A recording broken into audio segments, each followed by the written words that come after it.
question is, should I supply washers and dryers for my rental units? My name is Colin Smith with Solid Rock Realty. Let's chat about it. So there's definitely pros and cons to providing a washer and dryer to your tenants. Personally, my choice, I supply all my tenants with a washer and dryer. So the advantage there is I'm going to be likely to decrease my vacancy when it's time to lease it. I'm also going to be less likely to have damage to the property with washers and dryers coming out with the tenants moving their own washers and dryers out. I'm not relying on the tenants to connect water lines, connecting wastewater lines, making sure it's all connected properly, which can cause, we've seen small leaks from washer and dryers get behind walls that then cause, mold and more expensive remediation costs.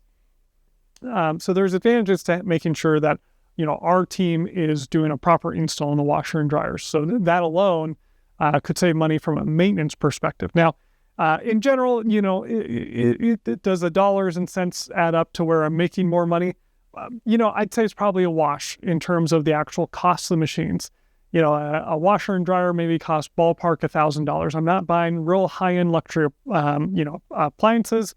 I'm just getting a basic white washer, white dryer, usually a top-loading dryer, and a top-loading washer. A top-loading washer is less likely to have smells or other issues going on. So, simple appliances that can be brought in, and easy to work on. So if there is any maintenance, I don't want anything real complicated. I don't need Wi-Fi. The tenants just need somewhere to do their wash. Another big reason is most tenants are not carrying a washer and dryer around with them from place to place. They're heavy, they're big, they're hard to move. A lot of tenants who are moving into a single family are moving out of a multifamily who may have been in a shared washer and dryer setup, which means that if they want to have the luxury of a washer and dryer in their new single-family home rental, which, that's a big benefit to people renting a single family, is that they don't have to go anywhere for laundry. They're not having to share the laundry machines. They're not putting quarters in anymore. Then they really want those machines there, or they're having to take the cost of going out and buying a washer and dryer, which is going to be less appealing to them. So, that's always a huge recommendation when we're trying to get a property lease and an owner is saying, no, I don't want washer and dryer. I don't want to deal with the expense. What they're not realizing is that they're losing money in terms of their vacancy costs. So they have higher vacancy because we have less people interested in wanting to submit an application. They'd rather go pay just a fraction more, or maybe it's a wash somewhere else that has that washer and dryer available. And when we have long periods of vacancy, well, now we got to start reacting to what the market's telling us and decreasing the rental rate to make it more appealing so we can get a tenant in there. So ultimately, I would make the argument that washers and dryers do increase the rental rate. Again, is it enough to make it a profitable proposition? Probably not. Washers and dryers can last, 8-10 years. We've seen some last a lot longer, and we've seen some die a lot sooner. So I wouldn't think of washers and dryers as a money-making proposition, even in the multifamily world. They're not really there to make money. They're there as an amenity to the tenant. So even in my personal multifamily units that allow for washers and dryers in individual units, I still provide them. So, I've got a 19-unit building. All 19 units I supply.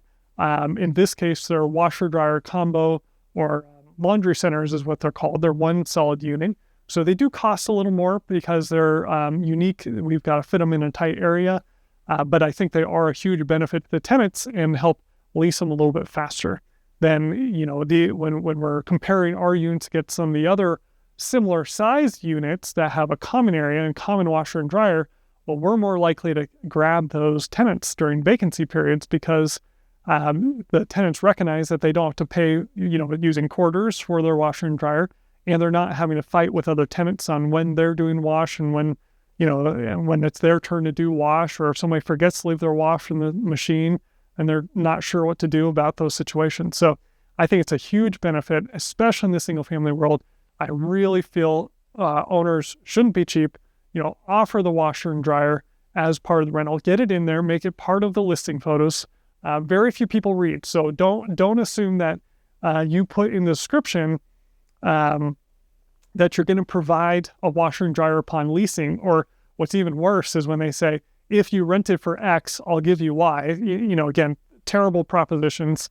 It really needs to be in the photos. People are looking at the photos. Very few people are reading the description. So get the washer and dryer installed during the make ready, make it part of the photos and 3D virtual tour. So that's my recommendation in terms of what to do about washers and dryers in a rental property. Be sure to click the like button and subscribe to our channel for more information about Solid Rock Realty, real estate tips, news, and more.